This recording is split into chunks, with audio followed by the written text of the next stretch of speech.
نے ایک مرتبہ عالموں سے پوچھا کہ جنت میں تمام نعمتیں تو ہوں گی، بتائیے کہ جنت میں نماز بھی ہوگی یا نہیں؟ عالموں نے کہا کہ حضرت جنت میں نماز کہاں سے ہوگی؟ جنت تو اعمال صالحہ کی جزا کا مقام ہے، وہاں اعمال صالحہ کی تکلیف کہاں سے ہوگی؟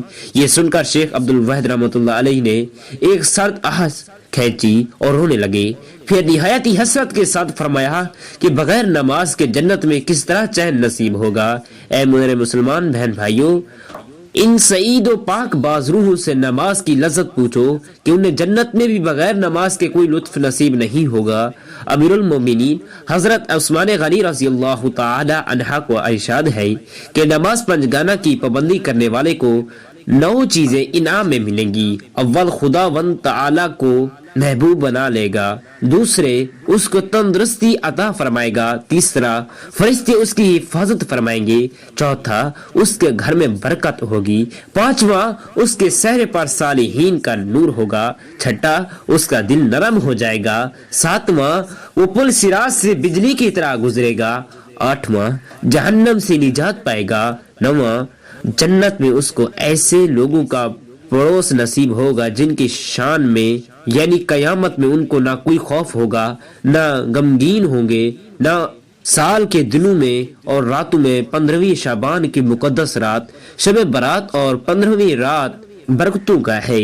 امت محمدیہ پر اللہ عز و جل کا کرم خاص ہے کہ اس شعبان شب برات جیسی نورانی رات سے سرفراز فرمایا۔ یہ رات ہر سال آتی اور چلی جاتی ہے، لیکن کتنے غافل اور کاہل ایسے ہیں جو اس کی قدر نہیں کرتے اور سو کر پوری رات گزار دیتے ہیں، اور ان سے بھی بدتر وہ ہیں جو اس مقدس رات کو کھیل تماشوں اور لغویات کے نظر کر دیتے ہیں۔ ہاں، بڑے خوش نصیب قسمت والے لوگ وہ ہیں جو اللہ کے اطاعت بندے، جو اس رحمت بھری اور نور و نحکت میں ڈوبی ہوئی شب کو قدرت و منزلت کی نگاہ سے دیکھتے ہیں اور اس میں اپنے مولا کریم کو یاد کرتے ہیں، اس کی مقدس اور رحمت بھری بارگاہ سے برکت و نور کی خیرات مانگتے اور اپنے گناہوں پر پشیمان و شرمندہ ہو کر توبہ و استغفار کرتے، اسے گزارتے، مساکین و غربا پر صدقات و خیرات بھی کرتے، آباء و اجداد کو تحائف سے بھی نوازتے اور ساتھ ہی شہر خاموش میں آرام کرنے والے مرحومین و متعلقین کو بھی نہیں بھولتے، ان کے لیے بھی فاتح و ایصال ثواب کا اہتمام کرتے۔ یقیناً زندوں کے ساتھ اس دنیا فانی سے کوچ کرنے والے ہمارے بھائی بھی ہمارے احسان و کرم اور امداد و نصرت کے مستحق ہیں، لہذا مبارک راتوں اور مقدس ایام میں ضرور انہیں بھی یاد کرنا چاہیے۔ حدیث پاک میں آیا ہے کہ اگر تم میں سے کوئی اپنے بھائی کو نفع پہنچا سکتا ہو تو پہنچائے، اور صدقہ و خیرات، تلاوت قرآن پاک، ذکر و خیر کا ثواب اگر کسی محروم کو پہنچایا جائے تو یقیناً ان کو پہنچتا ہے اور ان کو اس سے فائدہ ہوتا ہے۔ اس پر حدیث کثیرہ شاہد ہے۔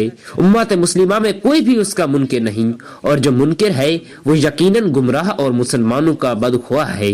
حدیث پاک سے یہ ثابت ہے کہ اس مبارک شب میں بنی کلب کی بکریوں کے بال سے زیادہ گناہگاروں کی اللہ تعالی بخشش فرماتا ہے۔ واضح رہے کہ بنی کلب عرب کا ایک قبیلہ تھا جہاں بکریاں زیادہ پائی جاتی تھی، لیکن متعدد روایات سے یہ بھی معلوم ہوتا ہے کہ مغفرت و رحمت کی اس مقدس رات میں چند ایسے بھی بدبخت ہیں جو بغیر توبہ معاف نہیں کیے جاتے اور وہ رحمت خداوندی سے محروم ہی رہتے ہیں۔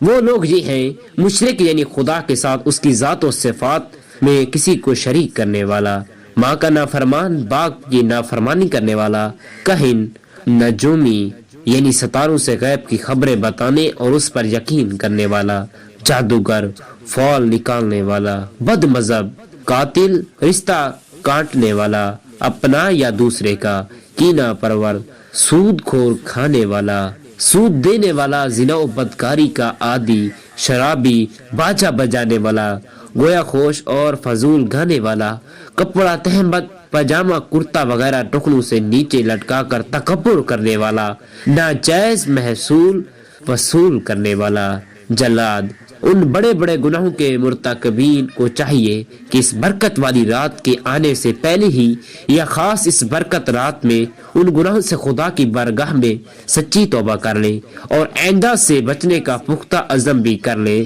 تو پھر اس نورانی رات میں خدا بزرگ و برتر کی طرف سے ہونے والی رحمتوں کی بارشوں میں حضور نہا کر گناہوں سے پاک صاف اور رحمت خداوندی سے مالا مال ہو جائیں، بلکہ ان مذکورہ گناہوں کے علاوہ بھی جو گناہ کیے ہوں ان سے بھی توبہ و استغفار میں جلدی کرنی چاہیے۔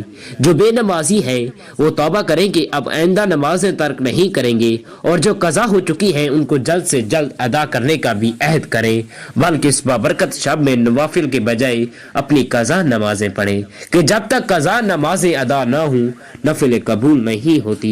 بے روزہ دار تو یہ کریں کہ اب آئندہ روزے نہیں چھوڑیں گے، اور جو چھوٹ چکے ہیں ان کو جلد ادا کرنے کا عہد کر لیں۔ اپنے مالوں کی زکوٰۃ نہ دینے والے توبہ کریں کہ اب پورا حساب کر کے زکوٰۃ نکالیں گے، جو خدا کا بھی حق ہے اور بندوں کا بھی، اور آج تک جو زکوٰۃ ذمے میں باقی ہے اس کو بھی جلد ادا کرنے کا عہد کریں، بلکہ قدر ہو سکے جلد از جلد ادا لگ جائیں، اور جو حقوق العباد یعنی بندوں کے حقوق اپنے اوپر ہیں صاحب حق سے مل کر معافی طلب کر لیں، کہ بندوں کا حق اللہ تعالی معاف نہیں فرماتا جب تک کہ وہ بندہ خود معاف نہ کر دے جس کا کسی پر حق ہے۔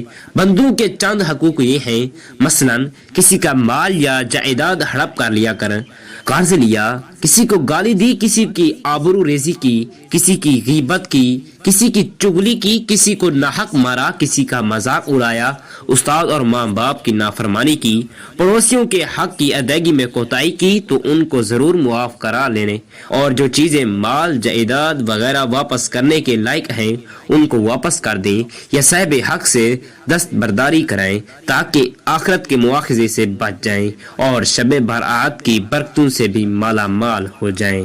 محترم ناظرین، کیا فجر کے بعد سونا جائز ہے؟ جی ہاں، فجر کی نماز کے بعد سونا جائز ہے، لیکن بعض علماء نے اسے ناپسند یعنی مکروہ کہا ہے، خاص طور پر اگر یہ روزانہ کا معمول بن جائے یا سستی و کہلی کا باعث ہو۔ حدیث پاک میں آتا ہے کہ نبی کریم صلی اللہ علیہ وسلم فجر کے بعد طلوع آفتاب تک جاگتے اور ذکر و دعا کرتے تھے۔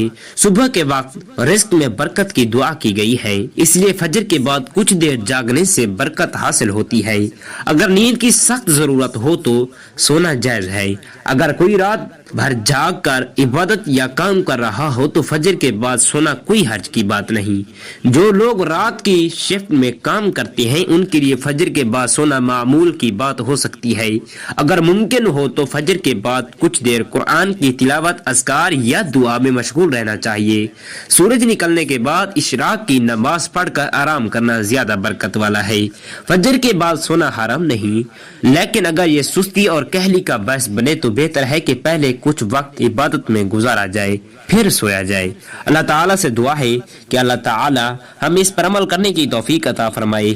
آمین ثم آمین۔ جزاک اللہ خیرا کثیرا۔